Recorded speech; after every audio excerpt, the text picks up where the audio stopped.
Vamos lá, meus amores, sejam todos muito bem-vindos. Estamos chegando na reta final, é isso mesmo. Aula de número 20 do nosso curso, né, regular. E eu resolvi, gente, fazer um bem bolado nessa aula, tá? Porque eu fui analisar os arquivos e eu percebi que eu não tinha falado sobre indignidade e deserdação.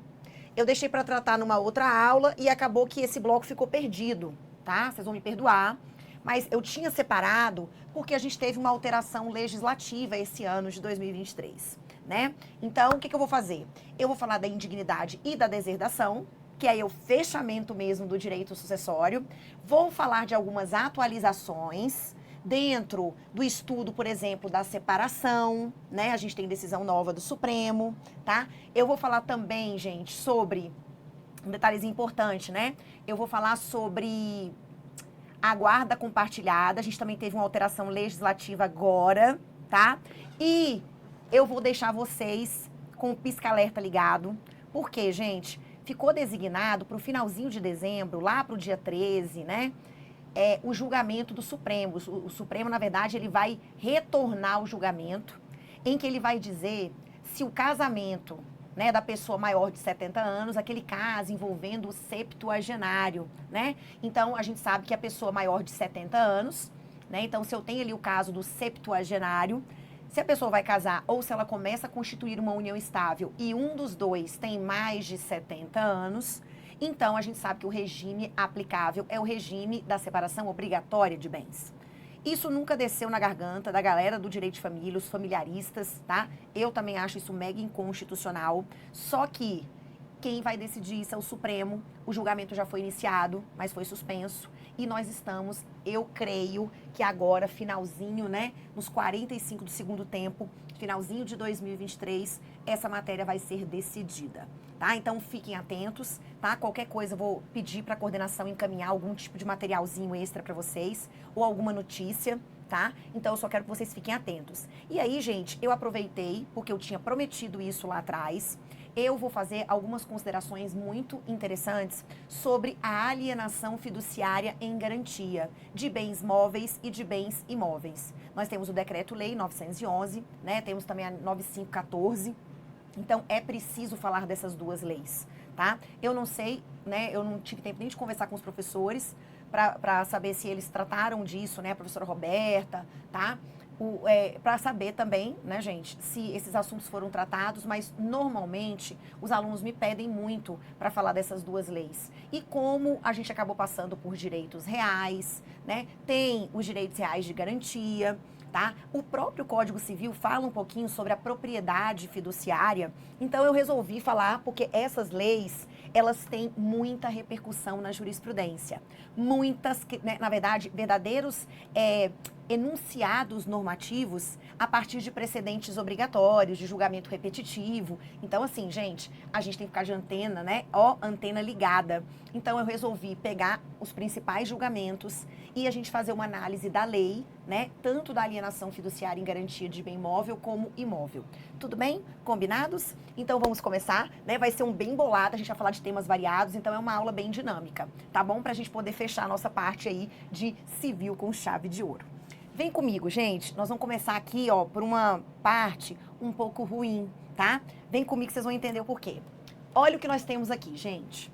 Em 27 de maio de 2012, pedaços de um corpo humano foram encontrados na cidade de Cotia, Minas Gerais. O corpo foi identificado como Marcos Kitano Matsunaga, 42 anos. Então, diretor executivo da empresa alimentícia Yoki, desaparecido desde o dia 20 de maio de 2012. A esposa do executivo, Elise Matsunaga, 30 anos, ela foi presa no dia 5 de junho de 2012. E no dia seguinte confessou ter assassinado o marido com um tiro na cabeça. E posteriormente esquartejado o corpo, no dia 19 de maio de 2012. A capa da revista Veja, edição 2273, ano 45, trazia uma foto da mulher infratora, loira, branca, bonita, com a manchete: Caso Yoki, mulher fatal. A história de Elise Matsunaga, assassina confessa que esquartejou o marido milionário enquanto a filha dormia. né? Aí eu peguei esse trecho aqui, tá? E aí, gente, nós estamos falando então de quê, Raquel? Aqui eu coloquei, na verdade eu coloquei eu não quis colocar, gente, não sei nem se eu coloquei essa foto, acabei colocando também da Suzane Richthofen, né? Ninguém aguenta mais a Suzane, né? Tadinha. Tadinha que eu falo assim, né, gente? Ela fez o que ela fez, ela tá, salvo engano, ou ela já saiu, ou ela já cumpriu a pena, ou ela já tá em vias de sair. E aí, quem, né, estuda e defende aí o direito penal, o processo penal, sabe que o quê, gente? Nós temos que buscar, entre aspas, a ressocialização. Então, o que eu digo para vocês? É difícil, né, você falar de indignidade sem falar da Suzane Richthofen, que matou os pais, né? Só que o quê, gente? E aí, como é que fica aquela questão do direito ao esquecimento? Ah, Raquel, não tem nada a ver. Direito ao esquecimento, o Supremo já falou que a nossa ordem constitucional, ela não se coaduna com esse direito ao esquecimento. Tudo bem. Mas e aí, gente? Existe pena perpétua? Nem na esfera criminal, né? Não tem prisão perpétua. Então, será que a gente vai ter, né? A gente vai poder sempre utilizar o nome da Elise Matsunaga, né, daqui 20 anos, daqui 10 anos, é claro que vai, né, Deus o livre, mas a gente sabe que os crimes continuam a ser praticados e aí, obviamente, teremos outros exemplos, mas esses exemplos, nessa nossa geração, são os exemplos mais utilizados, né? Nós temos, acho que é Flor de Lis, né, não sei, aqui, ó, o caso dela, que também assassinou o marido, o companheiro, né? O caso aí da revista Veja, com a capa, né, com a Elise Matsunaga. E eu sempre coloco também a Suzane Richthofen. Então, o que a gente vai falar agora? Raquel, quando a gente estava estudando o início lá de sucessões, eu falei para vocês, tá? Quem tem, né, legitimidade, tá? Quem tem capacidade, né, melhor falando, quem tem capacidade sucessória, né, passiva, tá? Quem pode receber, quem pode ser herdeiro. Ah, Raquel, na sucessão legítima, quem é que pode receber? Os nascidos ou concebidos ao tempo da abertura da sucessão. Na sucessão testamentária, quem é que pode receber? Além dos nascidos ou concebidos ao tempo da abertura, eu posso beneficiar pessoas jurídicas, né? Eu posso instituir uma fundação, eu posso também beneficiar no testamento o concepturo, que é a prole eventual, né? A gente falou, inclusive, na última aula sobre aquela questão das substituições, né? Das cláusulas de substituição testamentária, a substituição vulgar, a substituição fideicomissária. Só que o que acontece? Nós também analisamos, há algumas aulas atrás, a falta de legitimidade para receber a herança, tá? Ou a deixa testamentária, né? Então, há uma parte que fala da falta de legitimidade. E aí, quando a gente fala dessa falta de legitimidade, né, ou falta de legitimação, a gente pega ali, acho que é o 1800, tá? Que ele vai falar, por exemplo, da amante, das testemunhas do testamento, do tabelião que lavra o testamento, tá? O registrador, o notário. Então, existem pessoas que, pela lei, elas não têm uma legitimação, elas não podem ser contempladas, obviamente, no testamento, tá? E aí, existe um outro tópico, que são os excluídos. Nós vamos falar sobre isso, os excluídos da sucessão. Quem são os excluídos? Percebam que pessoas, herdeiros, tá? Herdeiros necessários, herdeiros facultativos, legatários, né? E não interessa. Dependendo da conduta que ele pratica antes da abertura da sucessão ou até mesmo depois, tá? Ele pode ser excluído da sucessão por ter praticado uma conduta indigna, tá? Ou por ter sido deserdado pelo autor da herança no testamento. Então, são excluídos. Essas pessoas, tá? Elas acabam praticando algum ato, no mínimo, imoral. A gente vai ver que, na maioria das vezes, o ato é criminoso, tá? E aí, por isso, teve uma alteração legislativa muito aplaudida, tá? Essa alteração legislativa que acrescentou o artigo 1815-A. E aí, a gente vai ver que essas pessoas que são excluídas, aqui é uma punição, tá? É uma pena civil. Eu vou considerar aquela pessoa como se ela morta fosse. Então, ela não vai o quê, gente? Percebam que a pena, se é uma punição, a pena não pode passar da pessoa do condenado, né? Então, Raquel, pode gerar direito de representação aí dos descendentes? Pode, né? Só que a pessoa que está excluída, ela não pode receber aquele patrimônio nem por via indireta, não pode usufruir, não pode administrar, certo? Só que lembra, né, gente? Raquel, essa pessoa que pratica um ato de indignidade, ou até mesmo essa pessoa que foi deserdada no testamento, será que é possível um perdão? É possível, né, a remissão com SS, que é o perdão do indigno, a reabilitação dele? Sim, tá? Então, pode ser que, por mais que por mais que a gente tenha certos acontecimentos, pode acontecer do sujeito fazer um testamento lá e por uma cláusula expressa, tá? E ele realmente, por um ato idôneo, ele perdoar o indigno ou ele revogar aquela cláusula lá da deserdação, tá bom? E a gente vai ver como é que funciona na prática para a gente poder o quê, gente? Excluir essa pessoa, para que ela não receba, tá? Porque a gente vai perceber que não é automático. Tá? Aqui a gente vai ter que ter o preenchimento de certas hipóteses de cabimento e também a gente vai ter que ter o quê, gente? Uma ação, né, declaratória de indignidade ou até mesmo uma condenação criminal prévia, transitada em julgado, tá? Então, isso é importante que a gente saiba. Pode voltar comigo, então, falando aí sobre os excluídos da sucessão. O que nós temos? Indignidade e também temos a deserdação. Olha aqui, punição. São penas civis. É isso mesmo, penas civis. Verdadeiro resquício da morte civil no Brasil. Logo, aplica-se o princípio da pessoalidade da pena, né? A pena não pode passar da pessoa do condenado, mesmo ela sendo uma pena civil. Então, o princípio da pessoalidade da pena. Afastamento por razões, o que, gente? Subjetivas, tá? Por quê? Porque essa pessoinha aqui, ó, o indigno, o deserdado, é um ser desprovido de moral.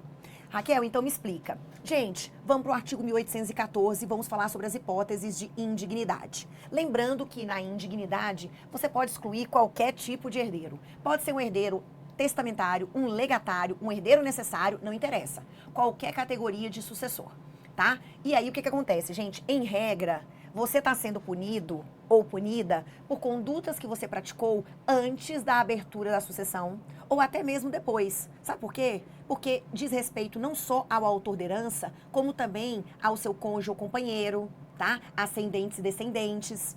Então, Raquel, pratiquei a conduta. Imagina, gente, que eu matei, o caso da Suzane Richthofen, homicídio doloso, tá? E aí o que, gente? Hoje, como você tem a condenação criminal prévia, a própria condenação criminal tem como consequência a exclusão do indigno. Hoje, porque teve essa alteração legislativa. Porque, gente, anteriormente era preciso entrar com uma ação declaratória de indignidade. Os interessados, nesses casos que envolviam principalmente o homicídio, tá? O MP também teria legitimidade, tá? Ad causam. O MP poderia também ajuizar essa ação declaratória de indignidade para poder o quê, gente? Excluir no prazo decadencial de 4 anos a contar da abertura da sucessão. Certo? Raquel, mas até o sujeito ser declarado indigno, até lá ele tá ali na posse, ele tá usando os bens e depois ele vai ter que o quê, gente? Restituir, certo? Raquel, e se ele recebeu o bem, teve inventário e só depois entraram com essa ação e ele acabou pegando a parte que ele recebeu e vendeu? Os terceiros de boa-fé serão protegidos. Se o bem não existe mais, você vai ter que restituir o equivalente em dinheiro. Ah, o indigno não tem nada, não tem dinheiro, então a gente ficou a ver navios.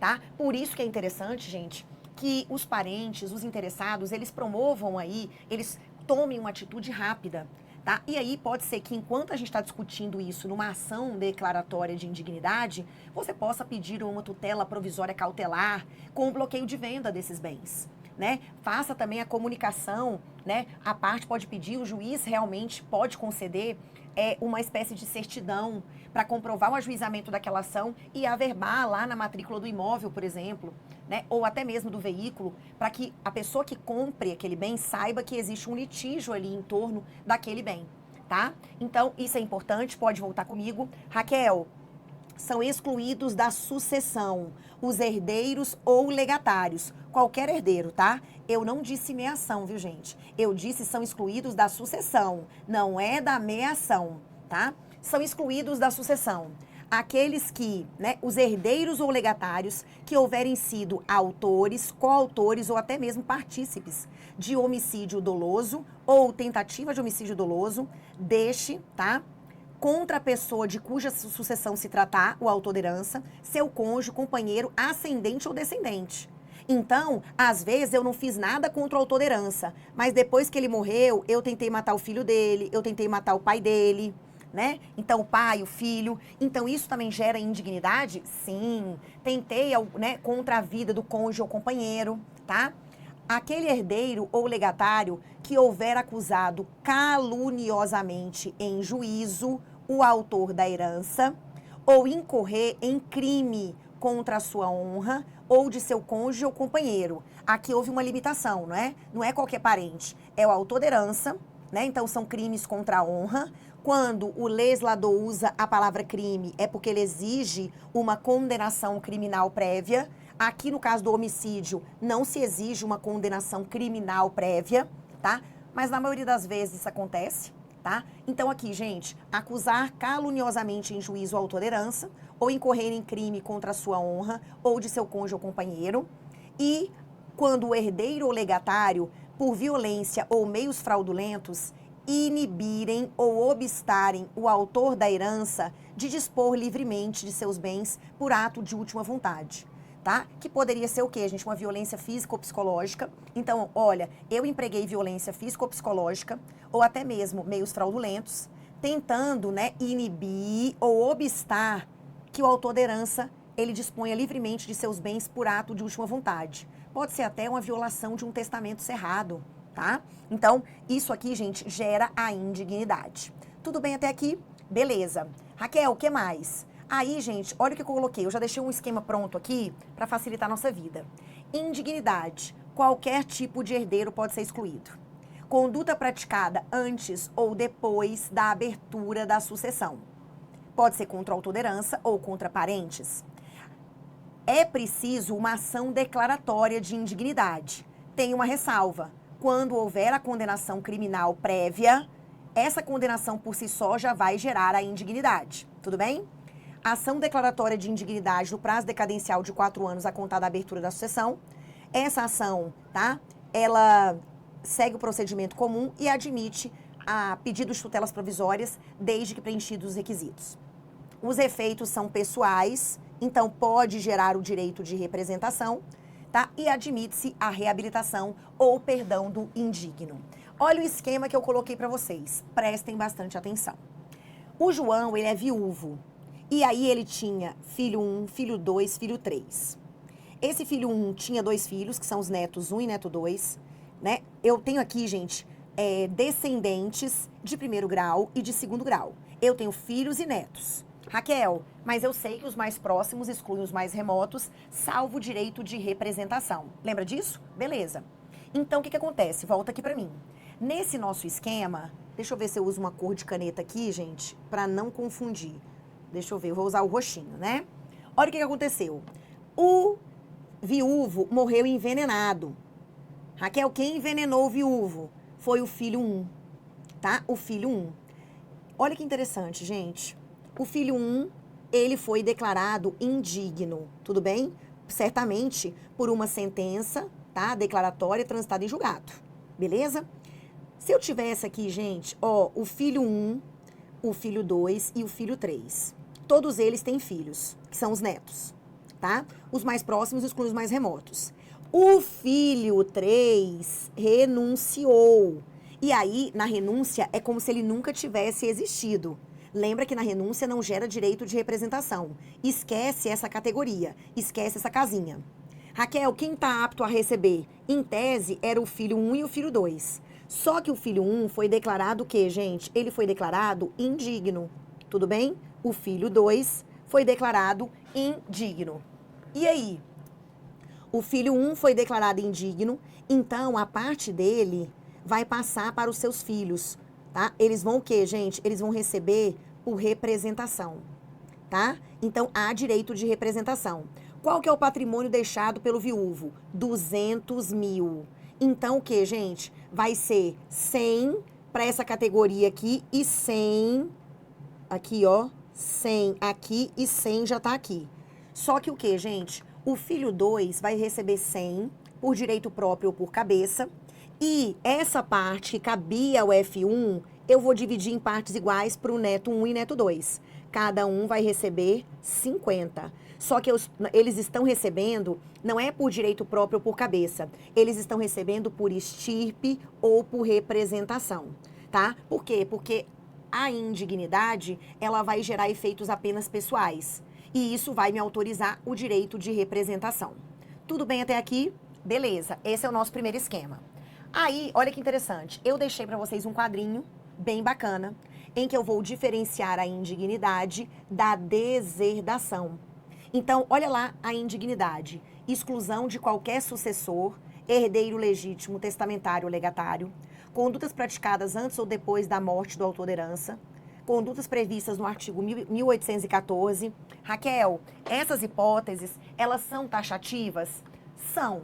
Mas existe aí uma corrente que fala sobre a teoria da tipicidade finalística, dizendo o seguinte, que, por exemplo, existem algumas figuras criminais que elas se assemelham muito com o homicídio. Por exemplo, gente, se você incitar a pessoa a se matar, você incitou, e o autor da herança foi lá e o quê, gente? Se matou. O autor da herança. Raquel, e aí? E aí que se você incitou, né? E aí faleceu o quê, gente? O autor da herança. Vocês acham que essa conduta, ela é tão diferente, né, daquela em que o sujeito vai lá e mata, né? Imagina, matei você envenenado. Mas qual é a diferença, gente? E se eu colocar na sua cabeça, se eu incutir na sua cabeça que você tem que realmente se matar e tomar o tal do veneno? Você vai lá e toma. Então, alguns entendem que apesar, né, o legislador, ele não pôde elencar todos os tipos penais. Então, que pela teoria da tipicidade finalística, eu poderia aplicar algumas outras figuras, além do homicídio, como a incitação ao suicídio, tá? Como sendo apta a gerar a indignidade. Beleza? Fora isso, fora essa orientação, você poderia sim, no fundo, dizer que se trata aí de um rol taxativo, tá bom? Pode voltar. Raquel, então a gente precisa de uma ação declaratória de indignidade. A legitimidade é qualquer interessado e nos casos, principalmente aí, do homicídio, né? Há uma legitimidade do MP também. Prazo decadencial de 4 anos, a contar da abertura da sucessão, gera direito de representação, porque a pena não pode passar da pessoa do condenado, né, cujos efeitos são pessoais. O excluído não tem direito ao usufruto, à administração e sucessão eventual desses bens. Admite-se o perdão, nos termos do artigo 1818. E os terceiros de boa-fé, obviamente, serão protegidos em caso de alienações, o quê? Alienações onerosas, tá? Olha que interessante. Aqui eu coloquei um caso de 2002. É um caso antigo, mas vale a pena ser mencionado, tá? Daqui a pouco eu vou entrar em deserdação. Deixa eu só tomar uma aguinha aqui.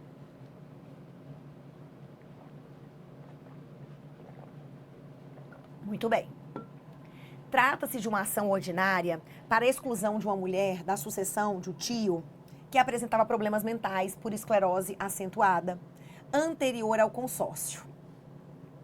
O casamento restou anulado por um vício de vontade do nubente, que também foi interditado a requerimento de uma das recorridas, bem como anulada a doação de apartamento à recorrente.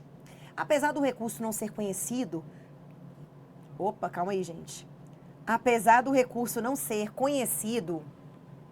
Foi esse aqui mesmo? Foi, né? Apesar do recurso não ser conhecido pela turma, o Tribunal ACO, ele entendeu que, embora... Cadê? Me perdi aqui, gente. Embora o efeito da coisa julgada em relação às 3 prestações jurisdicionais citadas, recha a distrito, os fundamentos contidos, blá, blá, blá, blá. Aí aqui, ó, trazidos como prova documental, comprovam as ações e omissões da prática de maus tratos ao falecido, enquanto durou o casamento. Daí a previsibilidade do resultado morte. Ressaltou ainda que, apesar de o Instituto da Indignidade não comportar uma interpretação extensiva, o desamparo a uma pessoa alienada mentalmente ou com grave enfermidade, comprovados, redunda em atentado à vida a evidenciar flagrante indignidade, o que leva à exclusão da mulher da sucessão testamentária. Né? Então aqui ele acabou, é um julgado antigo, tá, gente? E aí ele fala a questão de maus tratos, que culminou na morte do sujeito. Então, a gente tem que ter um certo cuidado ao analisar as hipóteses, tá? Realmente, eu não posso aqui empregar uma interpretação extensiva, mas eu posso aplicar, sim, a teoria da tipicidade finalística, tá? Para englobar alguns tipos penais próximos aí, o quê, gente? Do homicídio, por exemplo, como é o caso da própria incitação ao suicídio, tá? Então, volta aqui comigo. A exclusão do herdeiro ou legatário, em qualquer desses casos de indignidade, será declarada por sentença. O direito de demandar a exclusão do herdeiro ou legatário extingue-se em 4 anos, contados da abertura da sucessão. Beleza, tá? Na hipótese do inciso 1º, que é o homicídio doloso tentado ou consumado, o Ministério Público, e aqui foi uma alteração, percebam que nós já passamos por algumas alterações no ano de 2017. Tá? Então, ó, na hipótese do inciso 1º do artigo 1814, o MP tem legitimidade para demandar a exclusão do herdeiro ou legatário, no caso de homicídio. Antes dessa alteração de 2017, nós já tínhamos também o enunciado 116 da primeira jornada de direito civil. O Ministério Público, por força do artigo 1815 do novo Código Civil, desde que presente o interesse público. Então, o MP, desde que exista o interesse público, ele tem legitimidade para promover ação visando a declaração da indignidade do herdeiro ou legatário. Então, primeiramente, a legitimidade foi reconhecida em casos de interesse público e depois a alteração permitiu, né, reconheceu a legitimidade do MP no caso do artigo 1814, inciso 1º. Tá lindo isso? Então, beleza. Olha que interessante. Aqui a gente teve uma alteração legislativa agora, ó, 2023.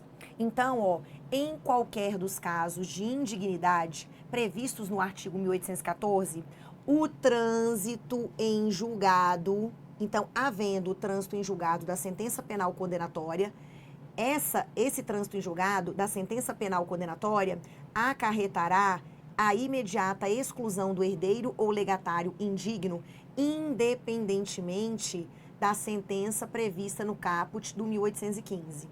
Ou seja, se eu tenho uma sentença penal condenatória transitada em julgado no juízo criminal, tá? Uma das consequências dessa sentença, do trânsito em julgado, é a automática exclusão do indigno. Tudo bem? Beleza. 1815-A. Fiquem atentos, tá? Beleza. 1816. São pessoais os efeitos da exclusão.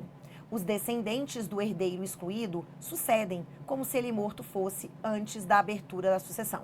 Ou seja, nós já falamos sobre isso ao mencionar o direito de representação. O excluído da sucessão, vejam bem, o excluído da sucessão não terá direito ao usufruto ou à administração dos bens que a seus sucessores couberem na herança, nem a sucessão eventual desses bens, tá? O que também se aplica para o Instituto da Deserdação. Os efeitos são sempre pessoais.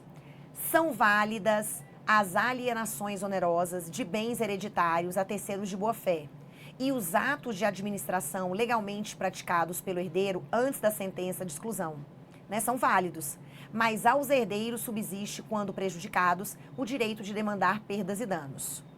Detalhe, o excluído, o herdeiro indigno excluído, tá? Ele é obrigado a restituir os frutos e rendimentos que dos bens da herança houver percebido, frutos e rendimentos, mas tem direito a ser indenizado das despesas com a conservação deles.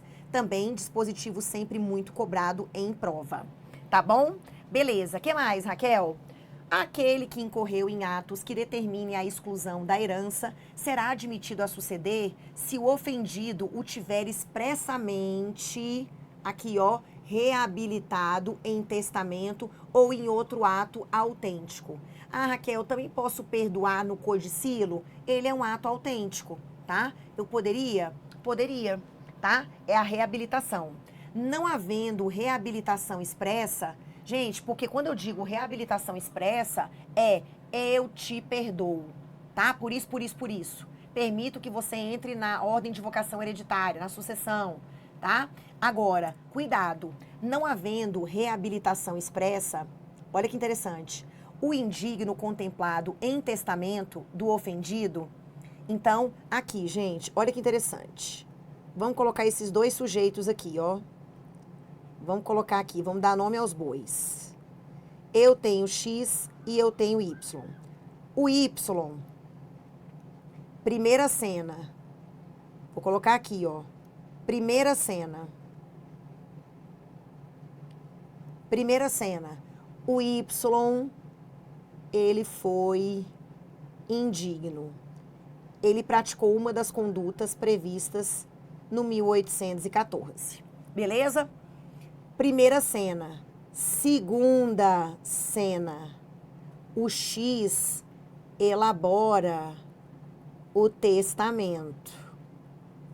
E aí, o indigno, olha aqui, não havendo reabilitação expressa, o indigno contemplado em testamento do ofendido, quando o testador, ao testar, já conhecia a causa da indignidade, pode suceder no limite da disposição testamentária, né? Alguns falam que seria um perdãozinho aí tácito, implícito, tá? Mas lembra, gente, esse perdão, inclusive, é um ato, né? Aqui, ó, é ato irrevogável, tá? Então aqui, ó, reabilitação do indigno é o perdão, é a remissão.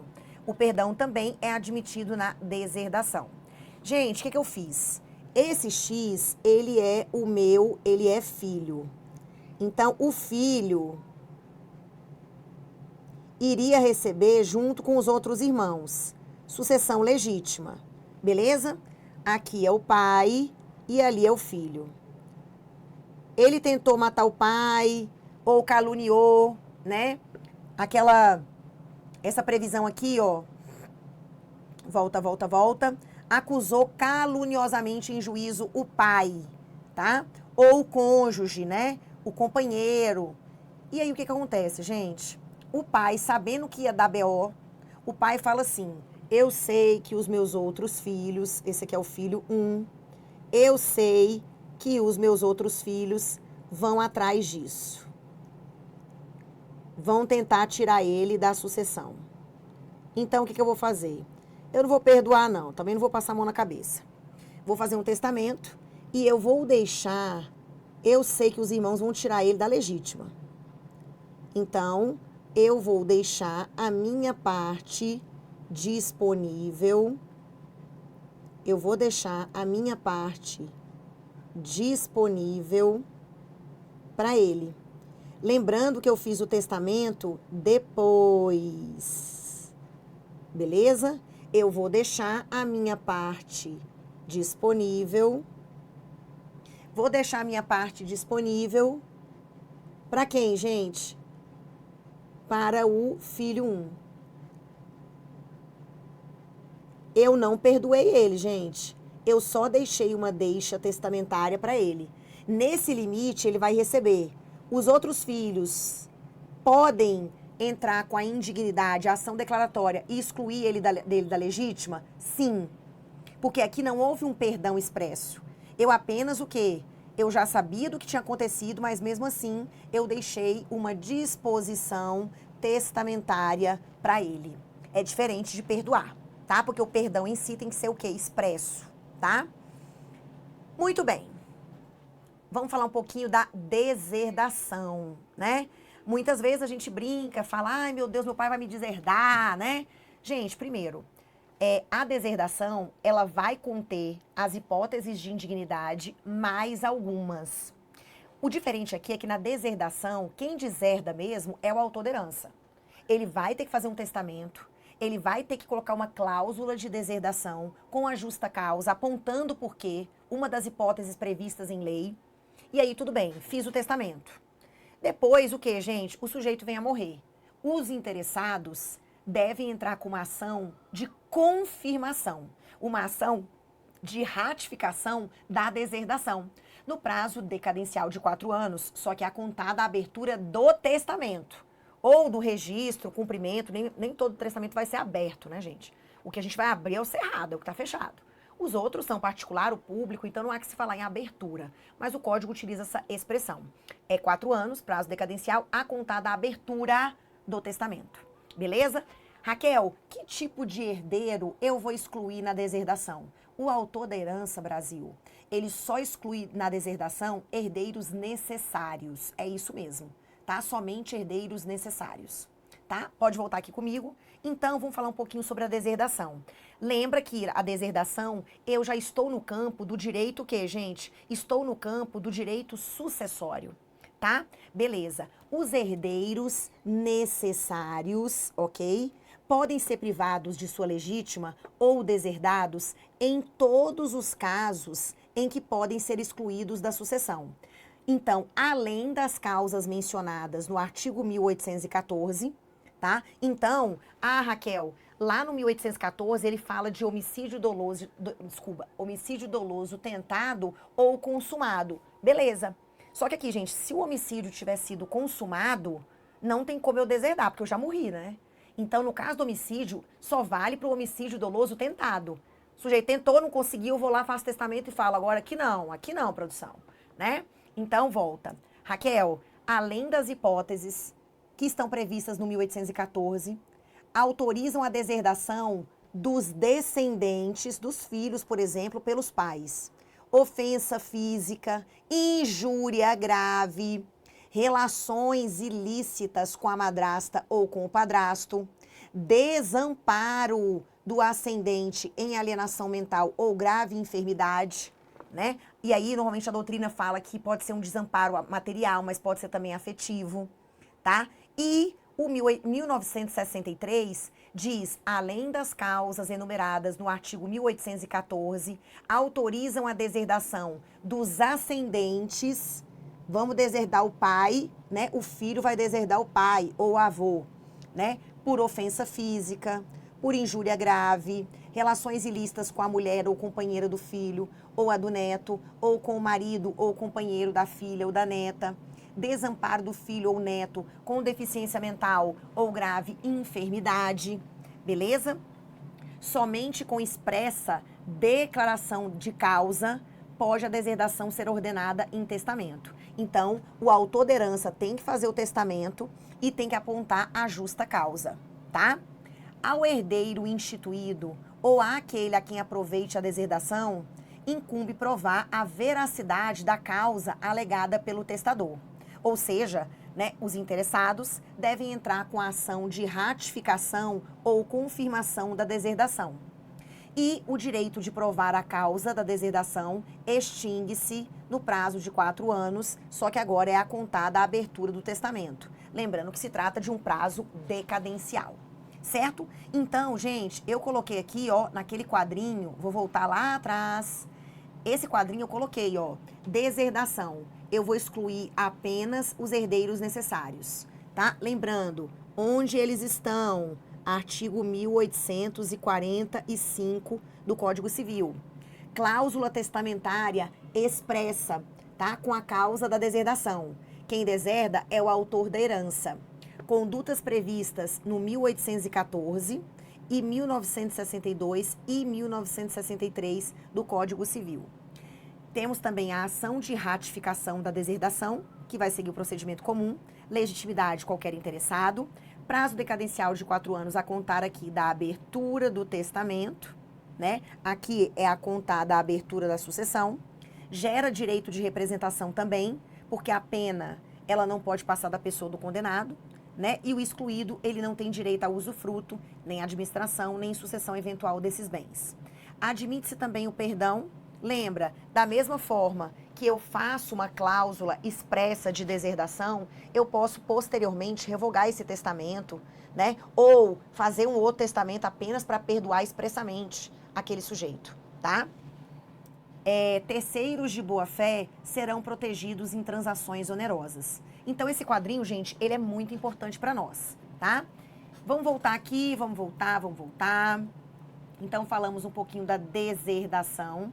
E aí, gente, aproveitando o embalo, eu creio que ficou bem tranquilo para vocês essa diferença. Eu precisava falar desse instituto, apesar de ser simples, né, o estudo da indignidade e da deserdação, mas eu precisava falar sobre esses institutos com vocês, tá? E aí o detalhe importante, gente, eu quero falar agora com vocês sobre 2 alterações consideráveis que nós tivemos aí no ano de 2023. Primeira coisa, quando a gente estuda a dissolução do vínculo conjugal, tá? A gente sabe que essa questão do divórcio no Brasil passou por uma longa evolução, né? Ah, Raquel, antes o vínculo era até indissolúvel.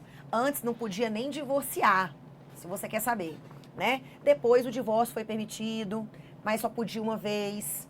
Depois era um divórcio mais difícil, porque a gente tinha que fazer ou divórcio indireto por conversão, então eu precisava separar judicialmente primeiro, né? E aí, na separação, gente, era o seguinte, para separar de maneira consensual, eu tinha que estar casada há pelo menos 1 ano.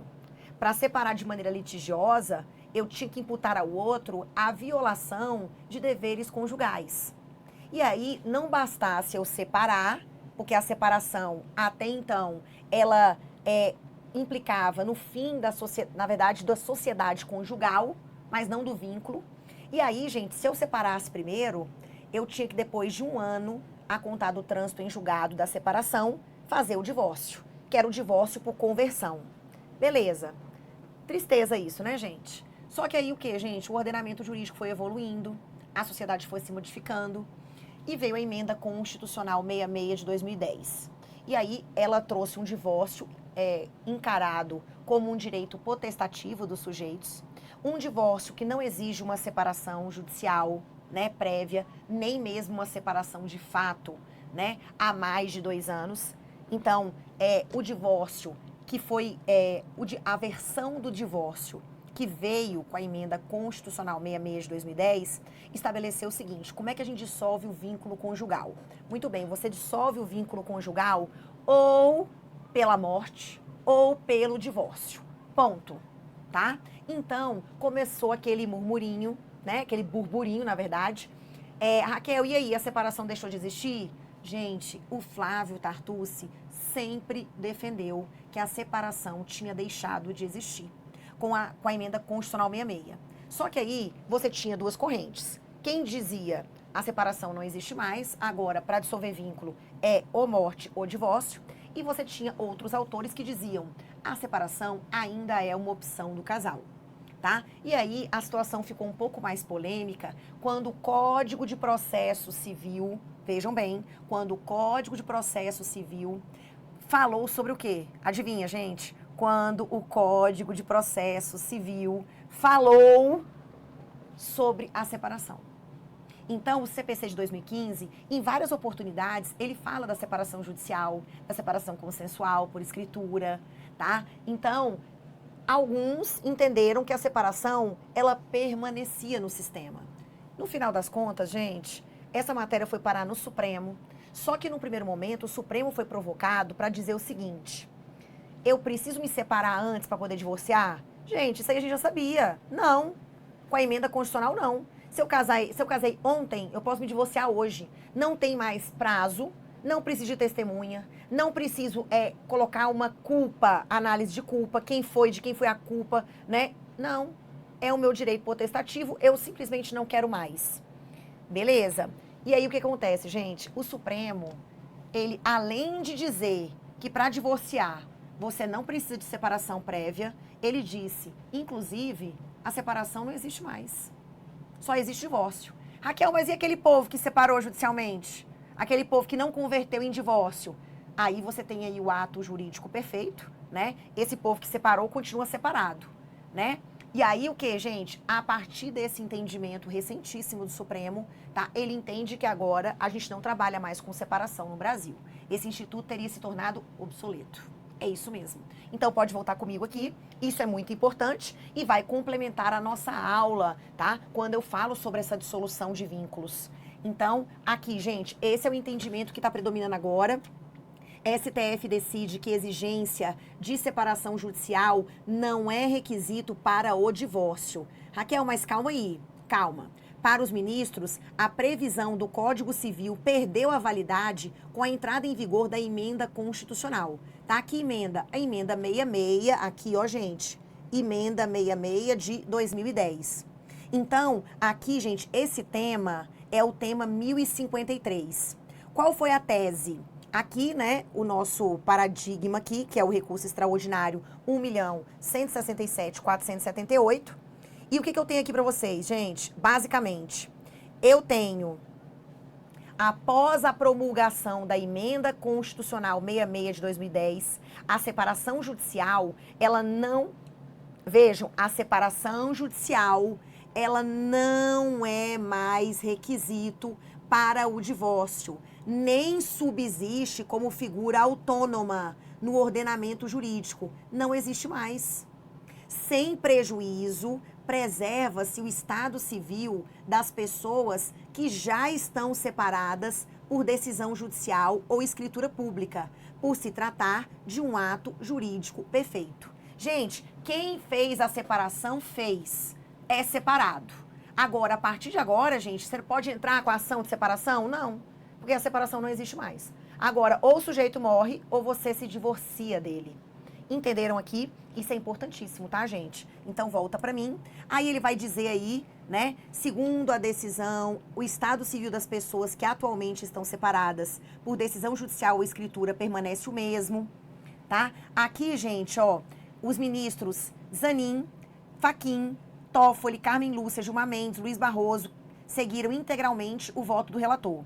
Já para os ministros André Mendonça, Nunes Marques, Alexandre de Moraes, embora também entendam que a separação deixou de ser um requisito, eles entenderam, são votos vencidos, tá? Eles entenderam que o Instituto permaneceria válido para os casais que optassem por ele. Só que isso aqui não procede, tá? Então, hoje, se você, né, Raquel, me tornei juiz, amém.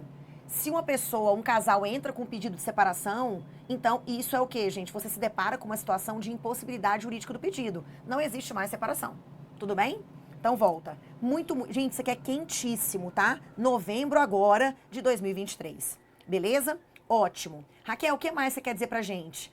Vou ter que apresentar pra vocês uma alteração também legislativa ocorrida agora, tá, gente? Também, né, no apagar das luzes aqui do teatro, né?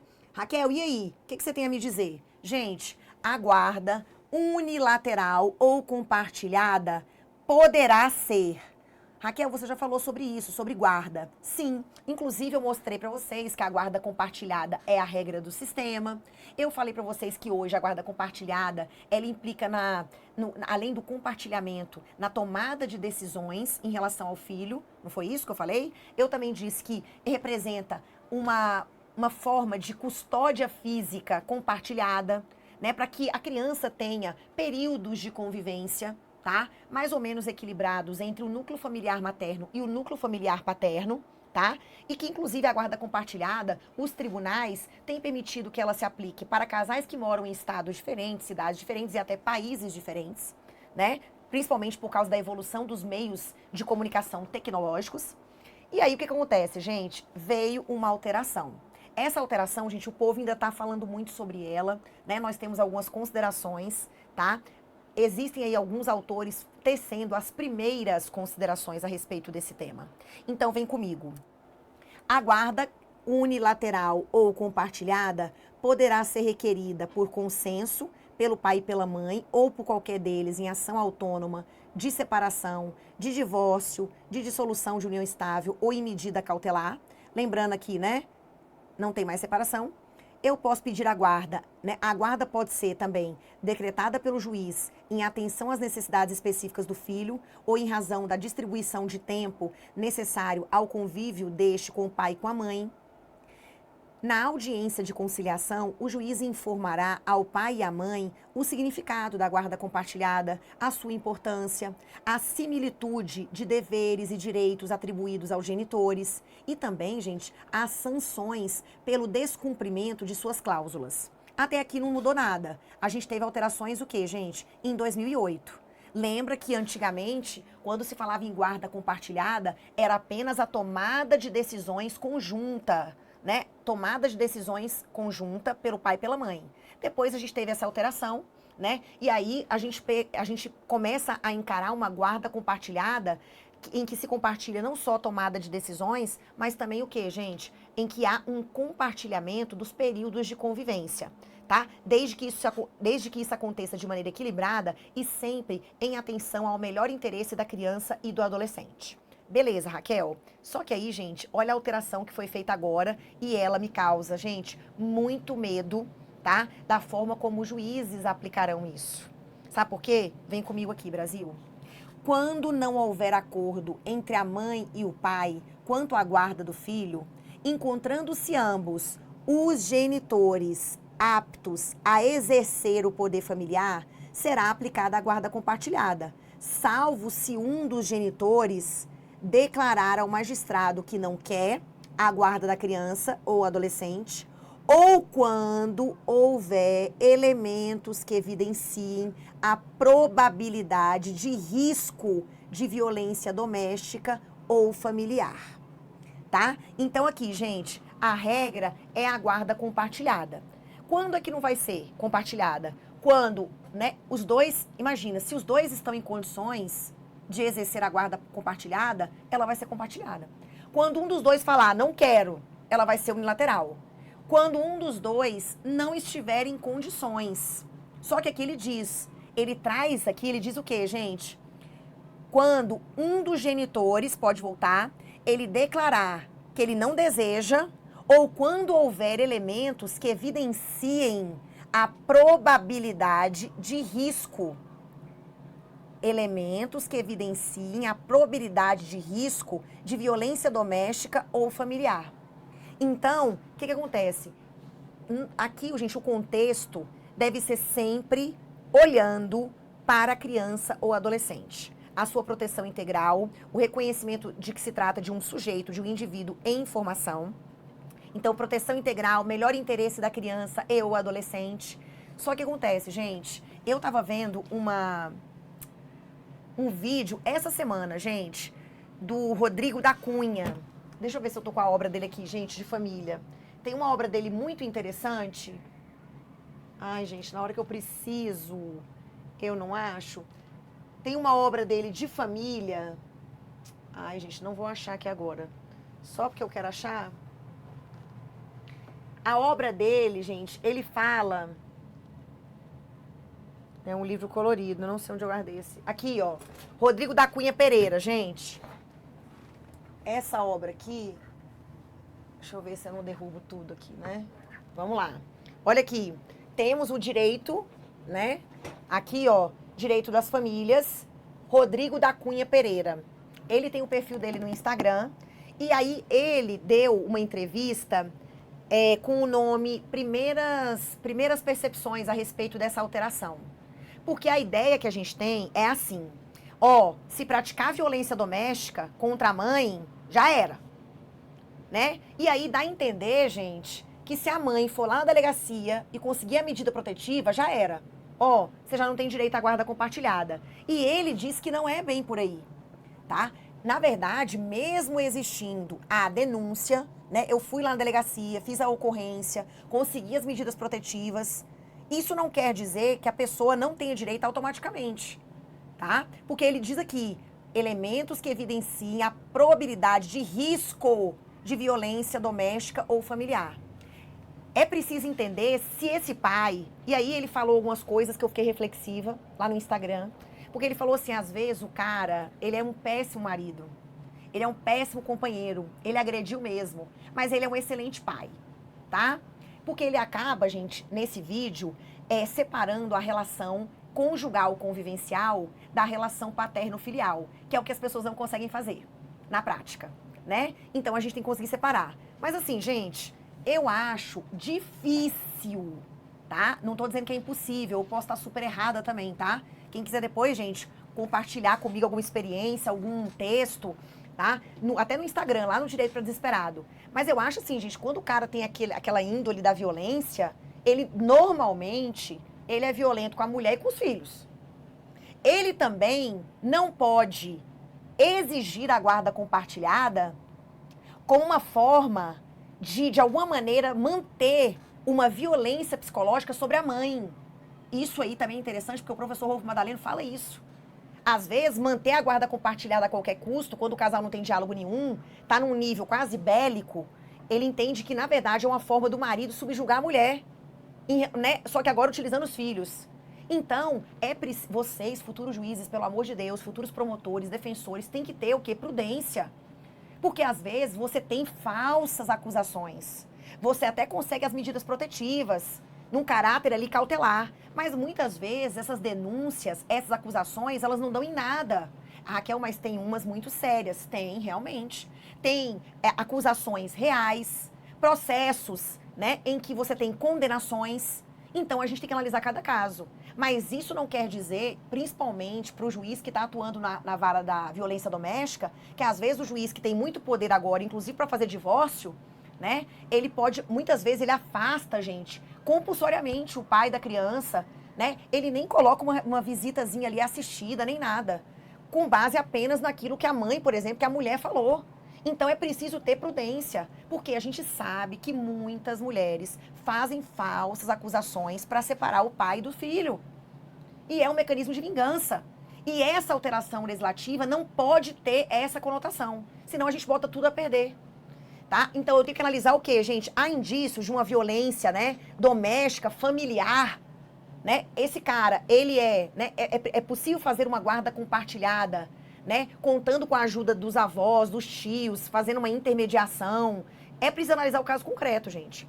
Né? Então, ele falou isso. Às vezes o cara é um péssimo marido, mas ele é um excelente pai. Então, isso tem que ser analisado no processo. E aí, a gente precisa contar também com o psicossocial forense, que muitas vezes ele desempenha um trabalho, gente, que deixa a desejar. Né? Eu não sei, né, se a gente tem ali uma falha na qualificação, na capacitação dessas pessoas, mas eu vejo alguns laudos do psicossocial que você fala assim, gente, você traz para o processo, né, eu sou advogada, né, gente? Então, a gente às vezes traz para o processo todos os elementos possíveis. Testemunha, foto, ata notarial, vídeo, né? A criança, e aí chega no psicossocial, gente, o psicossocial diz assim, não vejo elementos. Né? Não tem nada aí, não tem alienação parental. Então, assim, tem situações que eu falo assim, gente, esse povo, como é que esse povo tá fazendo essa colheita, né, no psicossocial, essas entrevistas? Porque, assim, muitas vezes, gente, eu já tive casos, na audiência, o promotor já se convenceu de que tinha alienação parental, o juiz também, e o psicossocial falou que não tinha elementos. E para piorar a minha situação, a juíza que acompanhou o processo desde o início, entrou de férias, entrou uma outra de paraquedas, que não estava nem em fora do Brasil, que se ateve àquilo que estava lá no processo, e ela assinou embaixo do laudo do psicossocial forense. E aí dizendo que não tinha alienação parental. Então, assim, gente, você cria um descrédito, né, na instituição, um descrédito na própria legislação. Então, né, gente, eu tenho muito medo, né, assim, eu aplaudo de pé os avanços da Maria da Penha, mas eu entendo que os juízes têm que ter cuidado, porque muitas vezes existe uma fusão entre a relação paterno-filial e a relação convivencial, conjugal, e aí a gente precisa separar as estações e saber, nesse contexto de violência doméstica, se é possível realmente manter uma guarda compartilhada, né? Mas a gente tem que analisar o quê, gente? Os dois lados. A gente tem que ter realmente um olhar de isonomia, tá? E não sair negando guarda compartilhada pelo simples fato de você ter uma medida protetiva, um processo em curso, ou às vezes um processo que foi até arquivado, que não deu em nada, né? Então, a gente tem que analisar de forma muito específica. Então, eu tenho alguns receios a respeito dessa alteração, eu tenho medo, tá? Mas o que, gente? É o que a gente tem pra hoje, tá? E aí, gente, o que acontece? Eu vou fazer essa pausa aqui, essa quebra estratégica, tá? Pra falar, a gente vai entrar agora em outro tema que não tem nada a ver. Então, essa parte foi uma parte mais de atualização também, tá? Pra vocês. E no nosso próximo bloco, a gente fala sobre alienação fiduciária em garantia. Tô esperando vocês.